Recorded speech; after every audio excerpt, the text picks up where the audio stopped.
Well, good morning, good afternoon, good evening, everyone, depending on where you are. We'll have a global audience with us tonight. Welcome everyone to the Hawks Hunt CISO Sandbox. My name is Elliot Baker. I'm your host and I'm Senior Content Marketing Manager at Hawks Hunt.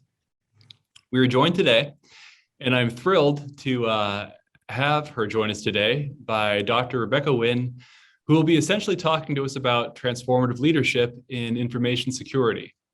And please do type in questions throughout this webinar, and we'll save some time at the end for some Q&A with Dr. Wynn. So leadership and holistic security design are topics Dr. Wynn knows very well. She has a truly impressive and extensive list of awards and accomplishments in her CV. I'll try to summarize them here, but do forgive me, Dr. Wynn, if I leave out something important, and please feel free to remind me of that after this introduction. So Dr. Wynn is an author and podcast host. She has been named a Top 100 Women in Technology 2021 IBM, Top Inspirational Women in Technology 2021, Business Role Model of the Year 2018, Cybersecurity Professional of the Year 2017 by the Cybersecurity Excellence Awards.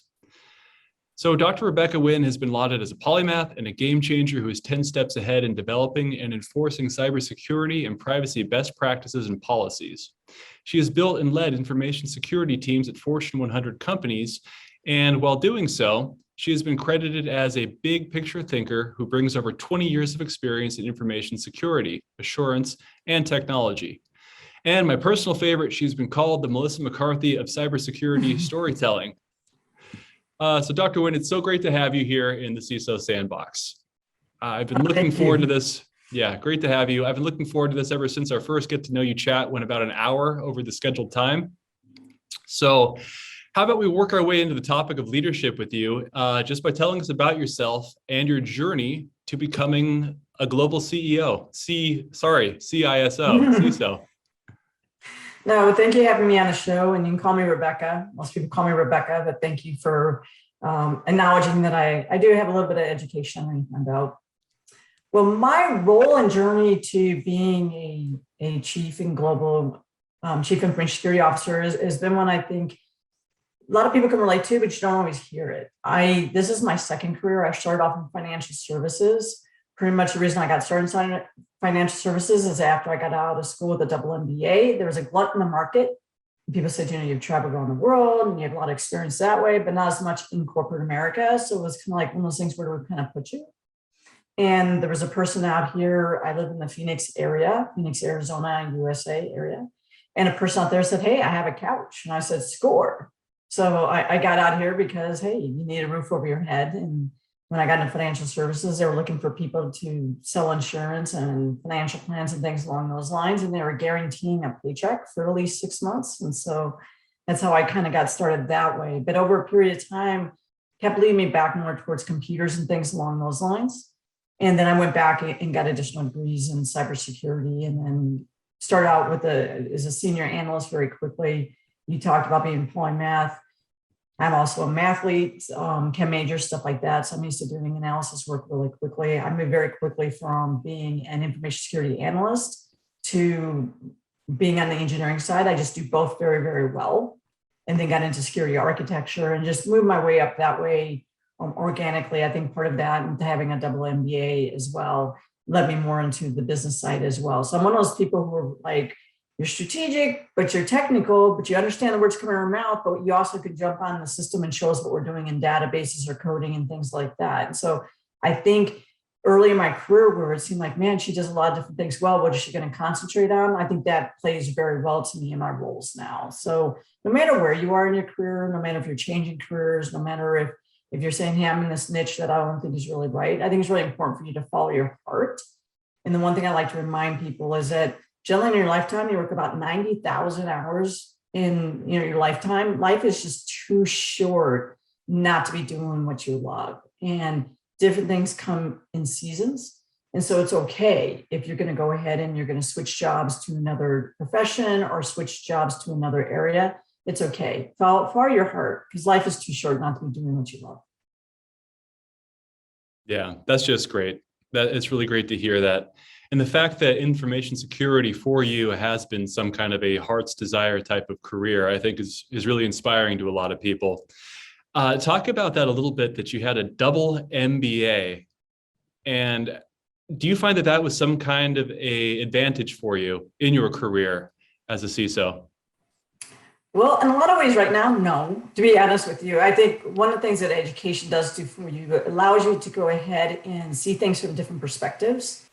It allows you to communicate better. I think that's one thing that's really lacking in our field is what is a clear subject line? For example, I get that with my staff all the time where I'm like, guys, be clear in the subject line. And if you're going to change conversation, end that email and start a new email. You know, it's a lot of those type things I think that was really good about school and college. And then just thinking from one of the things is when I said double MBA, it's finance and it's marketing.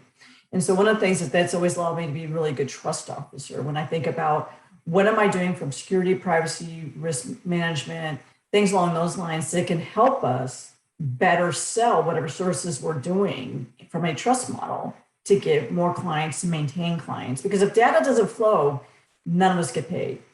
But if marketing and sales don't bring in new clients, none of us get paid, right? And so I think from the perspective that way, it's really helped quite a bit. And it's also helped me say, you know what, if I really do not enjoy where I'm at and their internal, I know we're probably going to get into this, internal philosophies aren't right for me, I'm going to be okay. I can go ahead and then consult with companies I want to consult with, and I can go ahead and network and talk to them. And I'm going to be okay because I know how to do that. So I think from that perspective, but do I think anyone out there hired me because I MBA, or did anybody, they're probably not going to like me say it, but I'll say it anyway, but did anybody hire me because I have my CISO certificate, or did anybody hire me in particular because I have my CISSP? I don't believe so. I think it's about applying the knowledge that you learn is more important, in my professional opinion, than just having a piece of paper. And we all know that unfortunately a lot of tests and stuff are out there, so anybody can have a piece of paper, but it's being able to apply it. And I'll hire people personally all day long who I can get a sense that either have a hunger for it or can apply the knowledge that they've already done and that they still want to learn new stuff. I'll hire them day in and day out over somebody who just has a boatload of degrees like I do, or a boatload of certifications like I do. You have to be able to prove them to me. Yeah, really well said there. And I do wonder about how the degrees themselves maybe don't mean everything.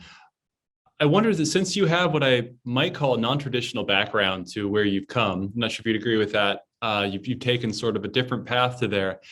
Is that something that you think you benefited from in some ways?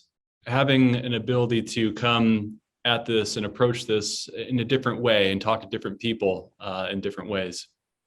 It's interesting that the top CISOs who I hang out with, or CIOs I hang out with, maybe we're drawn to each other, but we all have non-traditional backgrounds, right? We all have I started out as a chem major. I thought I was really going to be a veterinarian, and I love working with the animals.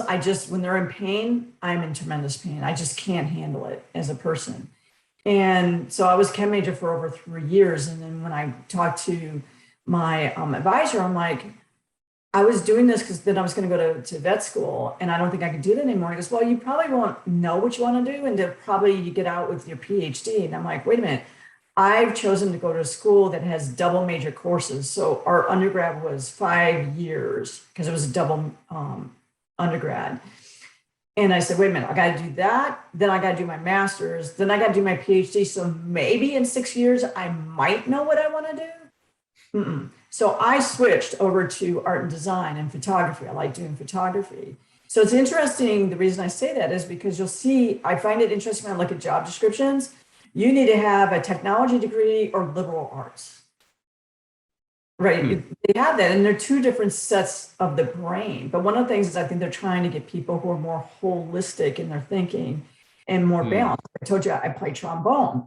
Which is a different set, but trombone, you have to be tuning all the time. So you really use both sets of your brains all the time. And I think that's the real key about being a CISO is, can I relate to as many people as possible?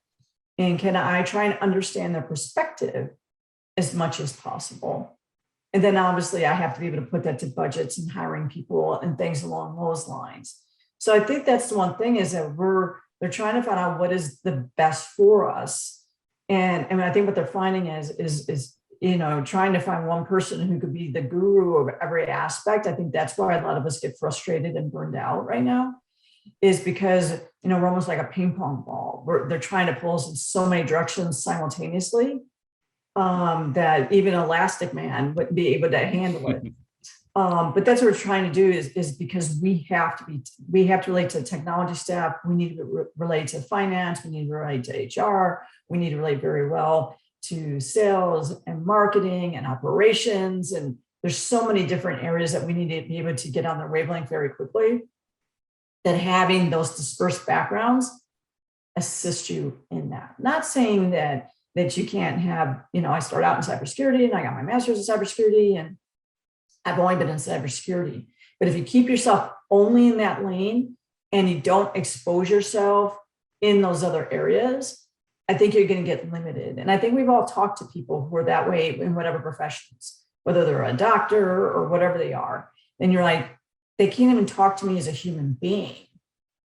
I think that's the one thing we have to be careful in our positions. And I think we have to be very mindful of that as being in compliance, privacy, or security or risk management, is because we're trying to influence others to be the other eyes and to adopt what we need them to adopt to try and keep the whole environment safe. And so you have to be communicated that way.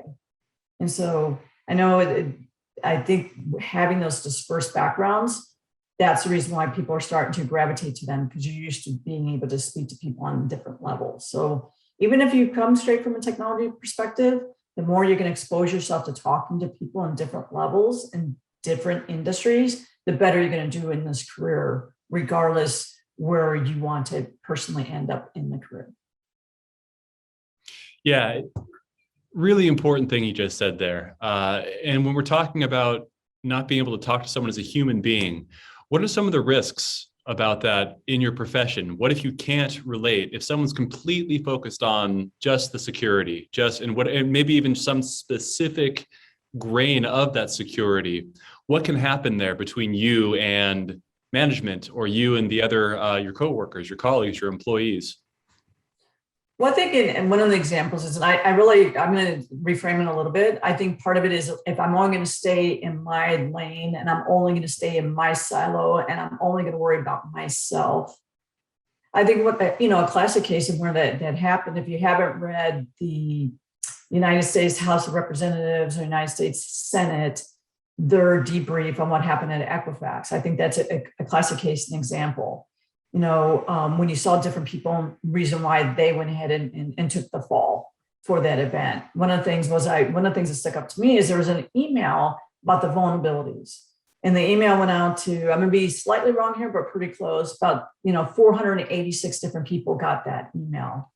I don't know about you guys, but if there's an email thread and there's 486 people on it, there's probably 486 people on it who think somebody else is going to handle that. And I don't have to handle that because so many people are on the email thread. So I tell people that it's one of the things to watch out about who you're mass mailing. Some people go, it's the spray and pray method. I spray and pray, it'll be okay. But I sent the email, so I don't look at me. But the one person who really knew that environment, that particular vulnerability was going to hit, was the one person left off the email. And I think to myself, I said, if there was just one person on that email who literally read through the distro list and said, hey, wait a minute, is Susie or Mark or whoever, are they on this email? They really should be. Just taking a moment and going, who are these distro lists going out to? And are they the meaningful people to actually receive them? Or is it just a check off the box, which anybody's heard me speak other way? I hate check off security, check off privacy, compliance. It doesn't get you there. That's a case, an example where here's an email went out, the right person was not on the email. And and I know people out there who say, if I'm not in and I've worked with CTOs that way too, if I'm not in the 2-line, I don't even bother to read it, because I figure someone else is taking care of it. That's a classic case where you're saying like, wait, me as a professional, who am I sending emails for and what am I trying to send it for? Is it just so I can get out of the hot seat? Well, that's not solving a problem, in my professional opinion. Is it just so I can spray and pray and hope it's going to be okay? To me, that's not being a good professional because in any of our areas. So what is the really meaning of even that email to get out there? What are you trying to accomplish? That's a classic case that didn't get accomplished. And I tell people, be very careful if you pick on Equifax, because you better watch out how many fingers are pointing back at yourself. So one of the things that I do is just for people to expand a little bit out there, what I do is a lot of those bigger cases, I go back and at times I go through and I read them. And then I go ahead and I take notes about what went wrong, the communications, the IT department didn't really talk really well to the CISO department and had been going on for years. And it had nothing, it wasn't solely about how the org structure was. It was really siloing. And I'm like, wait a minute, could I take out Equifax and could I write company X or Y or Z? Can I put my company name in there?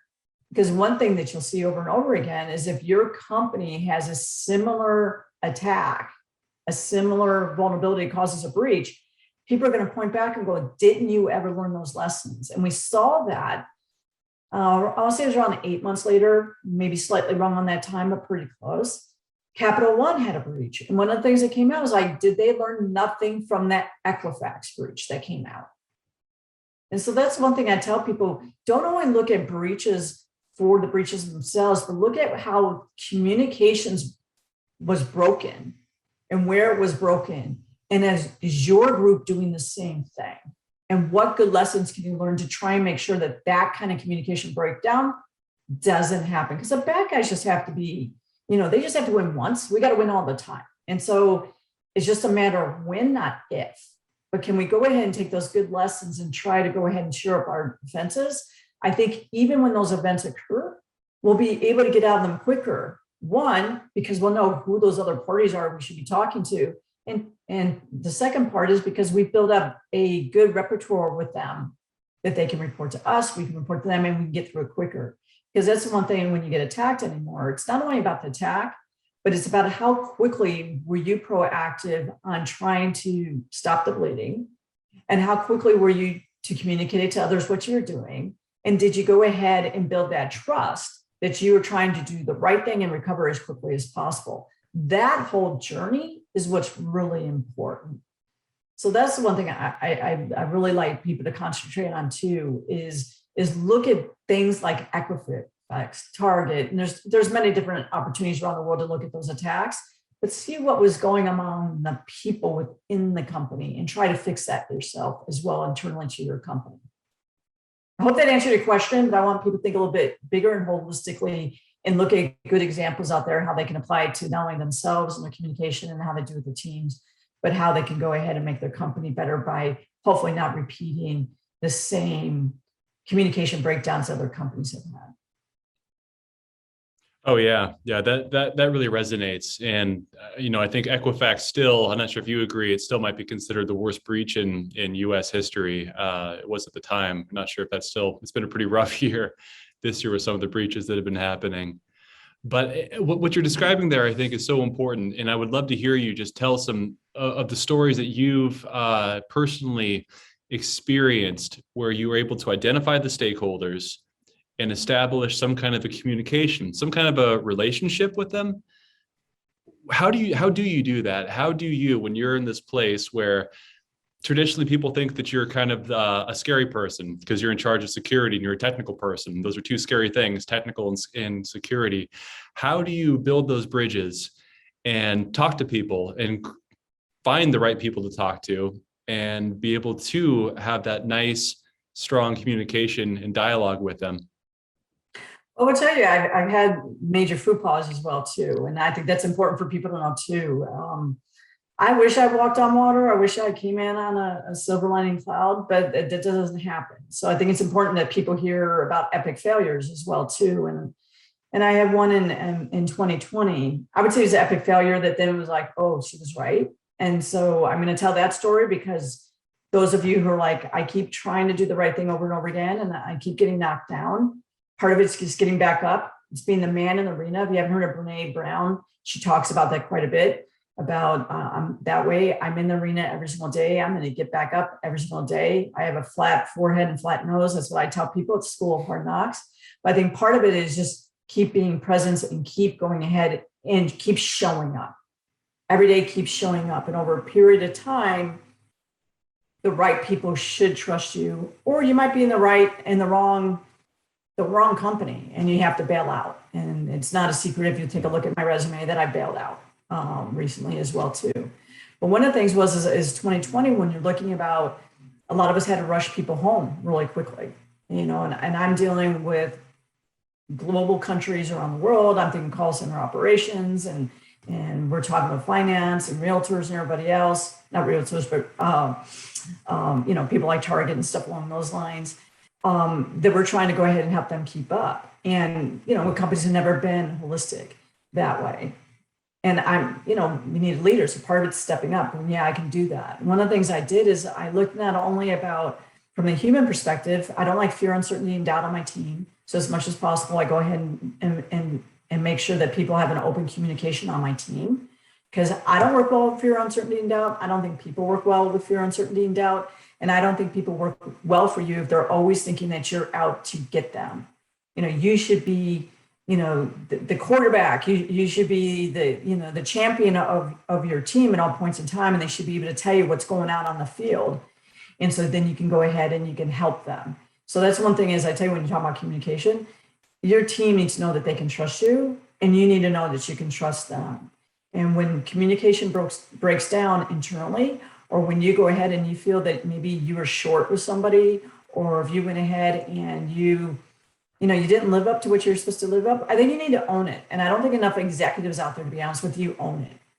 The better executives I've worked with over my career, the visionaries and stuff like that, they've always been really good about, guys, that was my bad. I made the call. It was my bad. We gave it our best shot. That's just not a good product for us, but we're going to take those great lessons learned and we're going to apply it over here, right? They're really good leaders that way. So I tell people we need to be that well too, but our team needs to be able to come to us. So to come back about on 2020, one of the things is I was looking about it as people were going home real quickly.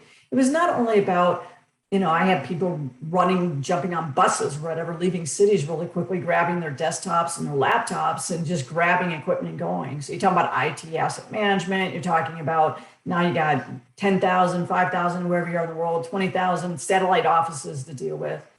But you also go ahead and you're like, how are you going to work with HR over the fear factor and not having employees want to leave, or now they're dealing with people in their home who's a trusted person now in your home, right? Maybe you need a shift. Your kids have to start school at 8:00, but you want to have these meetings at 8:00 at the same time. There's a lot of stress. So how can you go ahead and be flex that way?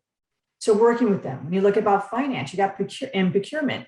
Now you got equipment. People might need more access points at home. You got all these different areas. So I always do it from an enterprise risk management perspective. Guys, here's the additional risk that we're needing to go ahead and to accept during this point in time. And this is how it's going to affect finance. This is how it's going to affect personnel. This is how it's going to affect IT. This is how it's going to affect operations. And I've always come from that perspective. And I would tell you the first time I presented it, at a more recent company, they looked at me like I was cross-eyed, like, we just want to know how much we have to buy on laptops and just get going. But I'm like, that's not the only cost, guys. There's all this additional risk as well too. And you just need to be aware of it so you can actually fund it correctly. And then one of the things is maybe you need to work with your legal team, because maybe you need to rework those contracts a bit, because how are you going to keep PCI? How are you going to keep HIPAA? How are you going to keep these other things when now you have 10,000 satellite offices? You based a lot of your certifications on, maybe being in 5 or 10 standing buildings. You're no longer there. So I was very proactive that way. And I was more proactive than the company had ever seen before. But knowing that then, when you get shut down in meetings, don't go ahead and be a hermit in a crowd, still being present. How do you go ahead and help keep moving them forward? And sure enough, 6 months, 7 months down the road, come back, sometimes 3 months down the road in legal, and they're like, oh yeah, I remember you kind of talked about that. Now it's really relevant. Sometimes you can be a little bit more on the forefront than the people around you are. So try and remember that at times too. And don't shut down. keep being present, and help them get to the vision that you see them being. Same point though, if you're with a company who wants to go back to I call it yesteryear thinking. Remember, you as a CISO or CIO or CTO, we've seen a CEO now. Remember, you can go ahead and I tell you, I don't want lawsuits against me. I don't want to have to go to front of governments. Mark Zuckerberg has that recently, and we've seen other people. I don't want that. If you find somebody who's constantly exposing you to where they're asking you to do nefarious things, or they're asking you to compromise who you are as a leader and who you are as an individual, don't think that you're in the wrong profession. You're just with the wrong company. You're with the wrong set of people. So also give yourself the ability and the love to say, you know what? I've done everything I can here. I wish them well, but I need to be on to my next season, into my next journey, to where I can be with a group of people who can fully help me grow into more of the leader that I want to be, have more of a presence that I want to be, and also be in an area that I can learn how I want to learn. Remember, there's different leadership styles out there, and there's different companies out there. So don't beat yourself up just because you might get into the wrong situation. You were there to learn some lessons, but give yourself the love to say, it's okay, I can walk away and go onto something different. People forget we have seasons, companies have seasons too. And the one thing I don't like hearing is, I don't like when I hear people who stayed in a job for 3 years or 5 years or 7 years or 20 years or 30 years, and every single day was a struggle to go to work, and they knew that they weren't being true to their core. I mentor people all the time on that. I'm like, love yourself enough to go ahead and to step into your dreams, step into your core. I love that. It does take resilience. I mean, in information security, we're always using the word resilience in one specific context. But in that, you really are talking about being resilient as an individual and a leader. There's, against this kind of, these kind of forces. I wonder if, for a thought experiment, when you're talking about how there are these challenging situations that every information security leader will go through, and then there are also these dream situations where you could land in a company where whatever, great culture or really good buy-in from the leadership. Maybe describe to our viewers now, what's like a dream scenario for you as a CISO to walk into? Well, an ideal situation is one that I come naturally from a coach perspective. People have heard me talk about playing in symphonies, and I played Latin jazz bands, and I played sports in high school and college and stuff like that. One of the things I tell people is really about that is that you have to own your stuff, right? You have to be good at your position. And we all get hired into a position, but you got to pay attention to what's around you. You're also part of a team. And one of the things is if I go ahead and I blocked my guy or whatever, then I need to look and see who's around me and see who needs to be supported. And so for me, a company who's not seen that way, it's not going to resonate really well with me unless I can go ahead and I can build a new team that we can be that way. But I've been on teams where, you try to be that way, but everybody else is out for themselves. It's the blame game. We're going to throw you underneath the bus. We're looking to see who we can stick it to in a project. So we can't, I would tell people, those type of companies, I wish them well, but they're not going to be good for me. I don't mind companies that are hierarchical in structure, as long as there's a reason behind that. I've done government work before. There is a hierarchy to that. There is a very clear rules of engagement, rules of behavior. And it's funny how many companies really don't have that. I'm like, guys, what is the rules of behavior? What is the rules of engagement? How are we going to treat each other? What is acceptable treating each other? And I've been as a female, I've been in positions where I tell you, I've been bullied before. And I've gone to HR and they said, well, that's a guy. And I'm like, what? Well, that doesn't resonate with me, right? That behavior, whether it's a guy, girl, someone's tall, short, fat, skinny, or whatever, it's inappropriate in the workplace. And if it's inappropriate for person X, it should be inappropriate for person Y. And it doesn't matter where you are on the totem pole. quote unquote, if they're that way, it should be inappropriate for everybody. So that's one thing I do tell people too, is when you are looking at a new job or anything like that, or you're interviewing people, make sure you're interviewing them, that you can get a true sense of their culture. And if they can't tell you what their culture is, or if you go ahead and you have 4 or 5 different interviews and you say, so tell me, what is the company culture? What do you see that is? And you get 8 different answers. It's probably going to tell you that when you get there, you're probably going to be ping-ponged around a little bit, because nobody knows what they're supposed to be doing in treating humans perspective. And we're humans all going to work, right? And that's the one thing, as I tell people, to be very careful that way. So for me, I want to make sure that a company has a culture aligns with core value. I like to go ahead and be affirmative. I like training people up. I like to treat people with respect. I like them to treat me with respect. I like to be in a room where people tell me, and I like my team to be able to say, hey, we're seeing this. But after the play's called, we all need to be in it to deliver it together. And so those are the type of situations to me that I think are ideal. Companies that have visionary leaders, and I tell people go, how do you find out if someone's a visionary leader? Guys, cyber stalk them. Look them up on YouTube. Look and see how they speak. Does how they speak and how they communicate, does that resonate with you? And so I do that. I do look at a lot of the different executives. I look at people who I'm going to be answering into, and can I relate to them? Can I resonate with them? And if you're not resonating with them, it's probably going to be hard for you when you're working there as well too, right? Because people, unless you have an aha moment that you answer to an aha moment, most people aren't going to change. I'm on a journey to at least be 1% better every day. And that's in a variety of areas of my life. Not everybody's on that journey. So a lot of people don't relate to me that way. But you think about it, if I'm actually trying to change 1% better every day, ideally at the end of the year, I'll be, almost 37% better next year than I was this year. But if I don't do that, you're like 3% worse a year, if you do the math. And so I tell people, if I'm on a journey to become better all the time, a better human, and you're not, within a year, we're almost 40% difference.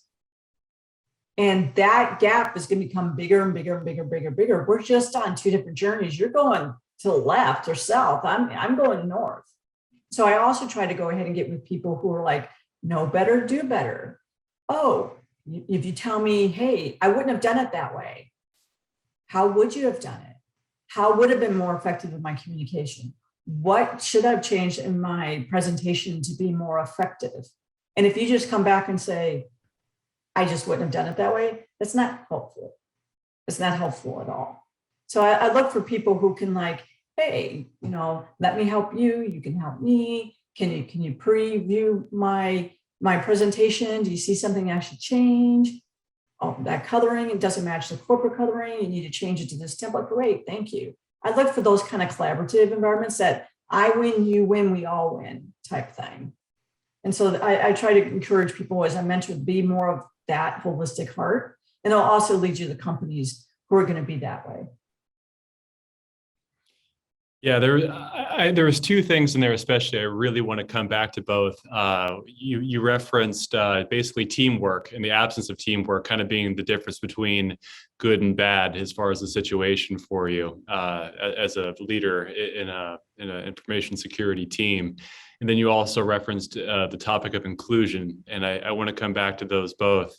But I guess first, when it comes to this idea of teamwork, and when you're in charge of these teams, how do you build an A team? What are you looking for in sort of like building a real A team, an information security team, as far as the kinds of people you put together, as far as like how to define the different kind of reporting KPIs? What are some things that you are going to do to create like a really impactful information security team?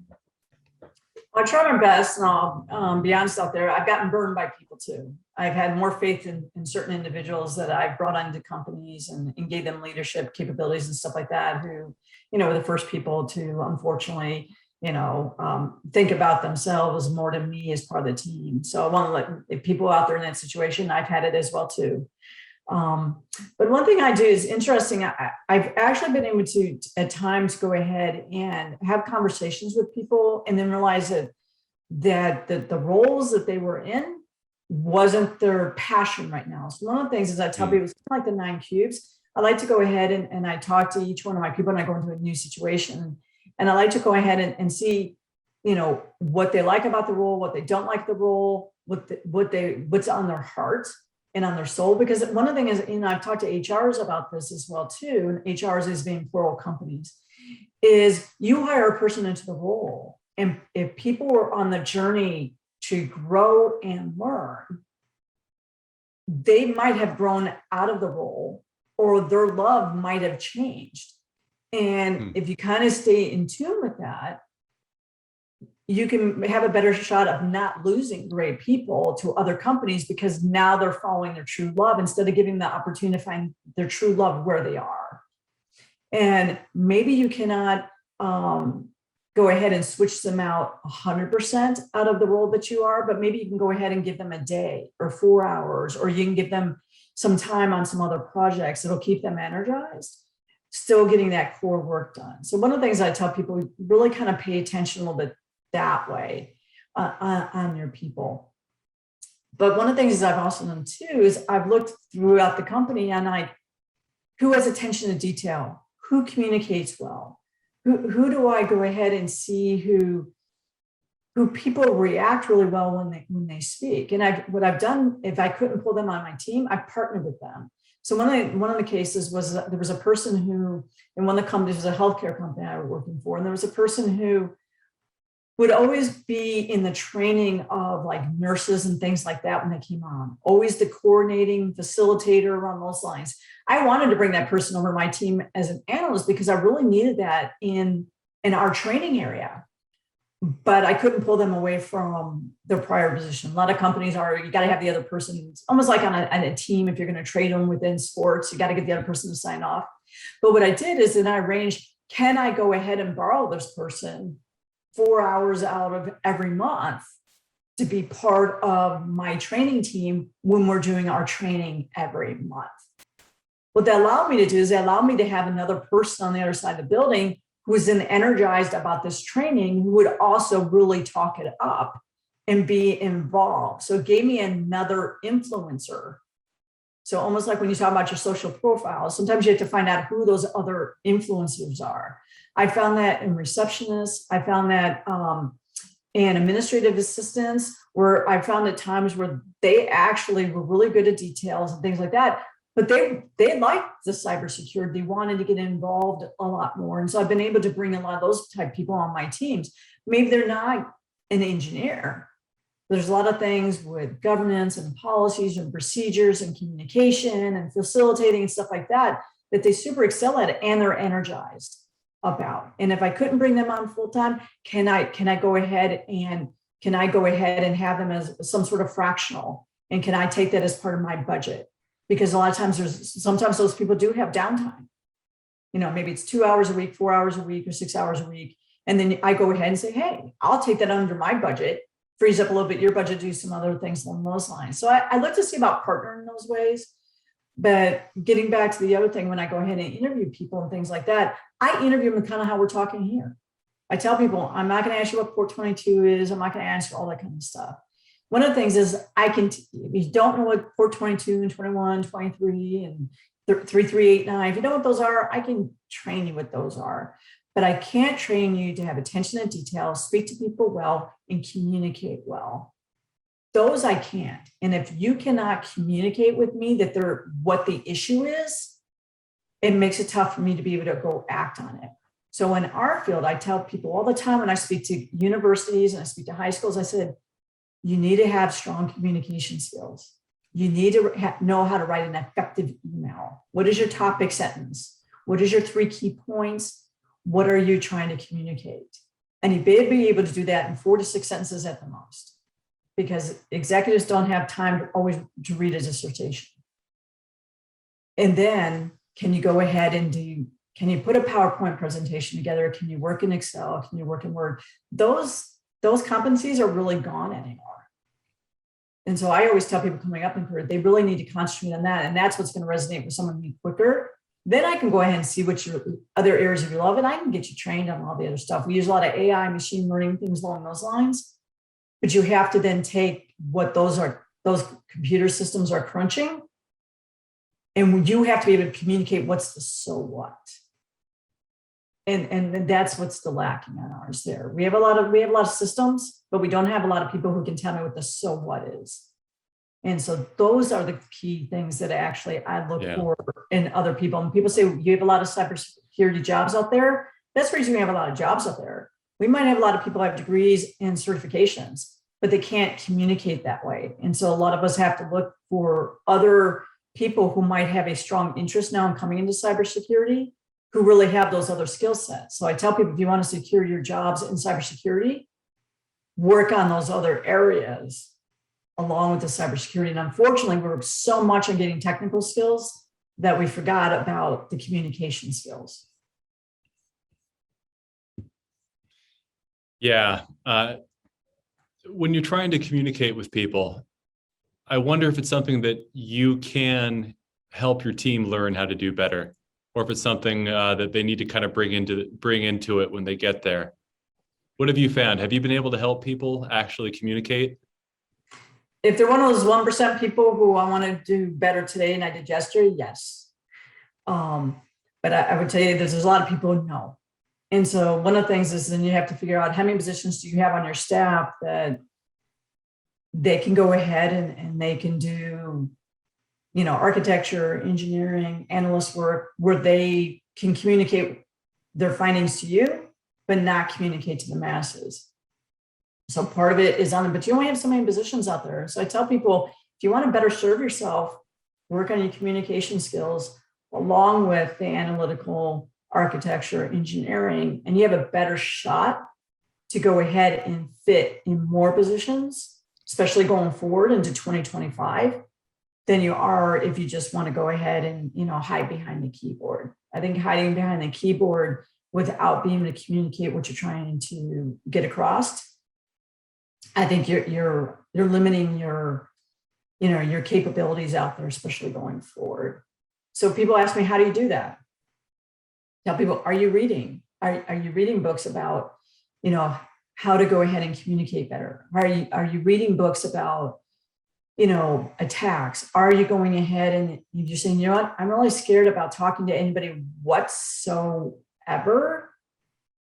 Are you practicing getting out and just even in a meeting asking boss on that, can I present my idea and do 3 minutes? I did it before. I had a team and they were all afraid to speak up. Part of it is just the way the culture was.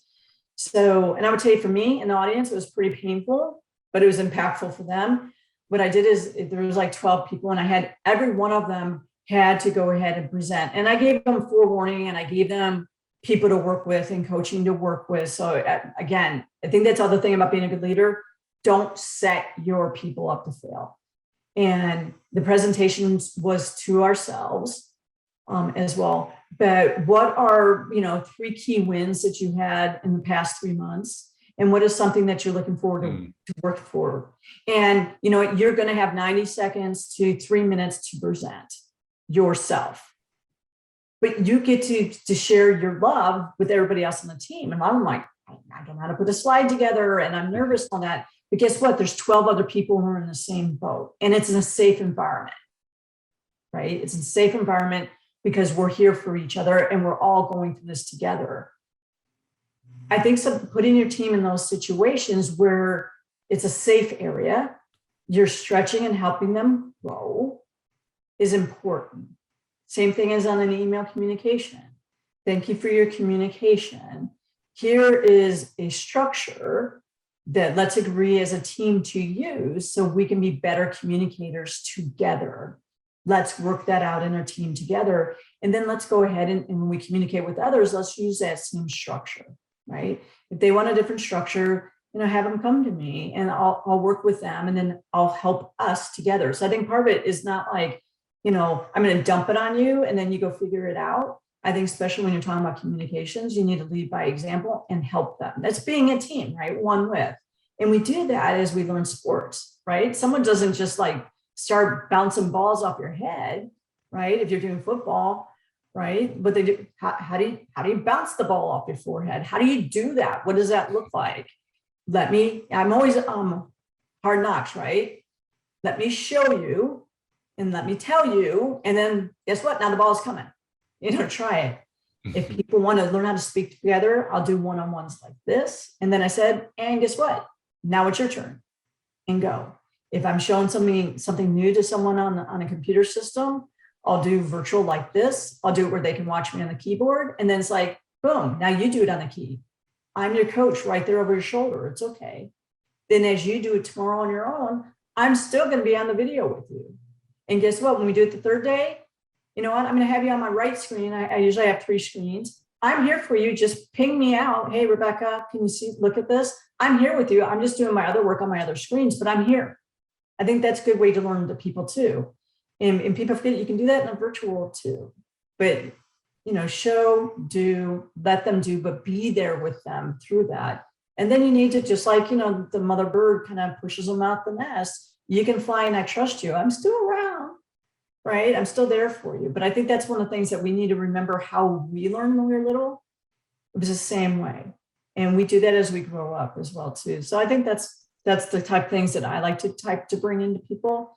And then you find that some people like it a little bit more than others. But just because someone is afraid to speak, afraid to write, afraid to do some things, you do need to concentrate 70% on your strengths, on what those strengths are. Not everybody's strengths is the same. We're all unique human beings. 20%, those items you're going to use every once in a while. So you want to go ahead and make sure that they're not too rusty, or that you can at least put it into a good enough package as someone that's part of their 70%, that then they can grab it and polish it. And then I'll tell you 10% out there, you know what? It's just not your forte. So how much do you want to fight yourself on that? I tell you those 10%, I don't fight myself on it. It's not worth it to me anymore. And the amount of hours I put in, it's a negative return to me. But that's how I concentrate to my time. 70% on your strengths, 20% on the stuff that is not your strengths, but you can at least put it into a package that helps someone else's in their strength. And the other 10%, you know what? I'm never going to be a basketball player. I play basketball, but I'm 5'3". I can still have a great outside shot. I'm never going to be a pro basketball player, but that's okay. I wasn't put on the earth to be a pro basketball player, and that's all right. But I can still be, a good player on the weekends. Yeah. You spoke a lot there about creating a safe environment for your own team. And, we have another, let's say, 7 minutes here to go. And I'm curious about the less safe environment that you, the CISO, have to go into, which is the boardroom. And when you go into the boardroom, I'm not sure if that's always the most safe and nurturing environment. And I'm curious, how much time you have when you go in there, and what is it that you have found have been the most critical things to communicate during that time when you do go to the board or to the CEO or to executive management? Well, too, boardrooms can be interesting because you have a variety of people in there. I think the boardrooms that I've gone into that I've been most successful for is when I really had the right people preview the presentation before you presented it. So does the look and feel have the right colors? Is the font the right colors? Is the spelling right? Things along those lines, what needs to be communicated. The one thing that's frustrated me over the years is when I have had 4 or 5 people review the presentation, bless the presentation, and then I've gone to the presentation, and then, like you said, I've gotten major darts at me. They haven't spoken up to support me. That to me is not being a team member, right? They're just like, whoop. You're like, wait a minute. If you had input into this presentation, you should be there with full heart supporting the presentation. And that's one thing that I found with boardrooms and companies who, to me, is a red flag. When I've gone there and executives are on their phone through everybody else's presentation, they're not being present in the presentation. 1, I think that's rude. 2, I don't think that's being a good steward and supporter of your other executives when you do that, because you're saying whatever's on my phone, trading stocks, whatever it is more important than you. And the only thing that's most important is me. And every single time I've seen that, unless someone's apologizing, I have an emergency, I apologize, right? That's being a true executive. I've always found that there's silos and there's breakdown in the boardroom. And guess what? We're going to have problems. So one thing I tell people, if you're in boardrooms, I would put the rules in place that, you know what, I've always had my cell phone in front of me and down. And I still do that when I go in to show that respect to everybody else. And you need to be present and present and pay attention there. What you also need to do for us is, you know, I've had it where I've done like almost like the 6 squares or 9 squares, where it's like in each one of these squares, maybe you're doing, I don't care if you're doing the cybersecurity framework, whichever framework, people are like, what's the best framework you're going to follow? What's the best diet one you're going to follow? And what are the top 3 things that we need to know? And then what do you need from us to do that? The one other thing to be very careful about is if you have, like, for example, 2 co-founders and they're at odds with each other, who's really leading, right? I would just tell you, those are hard situations to get over with. And they're probably going to tell you that you're probably going to have problems as a CISO, and maybe you should be thinking about, is there anybody who's going to be spinning out of these executives, or I'm just going to have a hard time ever getting anything done? Because you could have where I want 0 risk, but I want to stay the status quo.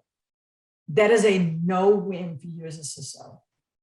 Status quo, the world isn't status quo, it's constantly moving. 0 risk, we can never deliver 0 risk. We have to try to help you maintain by informing you that you're out of the risk tolerance that you're willing to accept as the company. And if you can't tell me the risk that you're willing to accept as a company,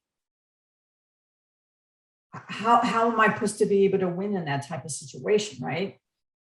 I'm supposed to tell you if you're getting out of those bounds. So when you go into companies who can't go ahead and articulate those type of things and they don't, you're really being put in a hard situation. You're putting in a no-win situation. And so I'm always about positive sum, right? I need to win, others need to win, we need to win together. But if you're putting me into where I'm always losing, right? Rebecca, you need to keep Johnny and Susie both happy simultaneously, and their viewpoints are always 100% different from each other. I'm always in a lose situation. I can never win with that situation, because if neither one of them will compromise, you can't be in a win situation. So those are the type of things that I say when you go into the executive board, you need to be careful of. And if you do see that and you see that disparity within the board's got a problem. And how can they strategically lead the company if they're not strategically together? Right? And so that's one thing I tell CISOs as well too. That should be a red flag. And you're like, wait a minute, am I even in the right situation here? Because you guys aren't even on the same playing field. And who's going to take the hit, right? The CISO takes a hit for a breach, the CIO takes a hit for a breach, but they need to have a strategic alignment that you align to. So those are a couple of things I tell people to watch out for. But I would tell people holistically, look at your presentations to color font, go ahead and, because I've had that where I've got blasted before that I used the wrong color font, right? Forget about the content on the slide. You're concentrating on my colors, or my font wasn't what you expected. Look back, I would tell you, I've looked back at other CISOs presentations, hasn't always helped me. But if I go back and I look at what's worked for finance, what's worked for operations, maybe even what's worked with HR in their presentations and how they flow their information, those have been a better parameter for me than prior CISOs a lot of times on what they present. When you talk about KPIs, talk about the meaningful. You know, I would tell you 10,000 vulnerabilities, what's the so what, right? You know, and that's the one thing that, so the IT staff has gotten around a lot of times that we've had this many hits on our firewall, right? This many people go to our homepage. I'm like, so what? And that's what all of our stuff is what's known, what's documented, what's being implemented, what's measured and managed, and what is it due to my enterprise risk. Guys, remember when we go ahead and we take systems offline to even reboot, that goes into our SLA. So if you're not paying attention also to your legal contracts and what is your outage windows and how much time is taken to reboot systems and what system should be your first and what systems really need those patches in what order, you're not paying attention to the mindful. So KPIs, I tell people you need to really be effective on what is it really doing to your risk and come more from an enterprise risk management from the traditional IT KPIs. And then when you talk about what is it that we're trying to achieve, what is the time frame we're trying to achieve, did I keep my word? Things like, these vendor assessments came in, we promised a 2-week turnaround time, and I turned 100% of them around, which helped drive sales, marketing, kept our clients happy. I think those type of things on how you're helping business run and run effectively shows how you're trying to make sure that you're one with the fabric versus some of those older KPIs, which to me, I just call them garbage KPIs. I don't think they mean much if you don't talk about what risk you are able to mitigate because you had them do X, Y, or Z. Yeah, if we had another hour, Rebecca, I would launch right off into the whole topic of information security being a business enabler, because I think that right there is a great launching point to that. So maybe another time, because I think you have a whole wealth of experience to draw from there.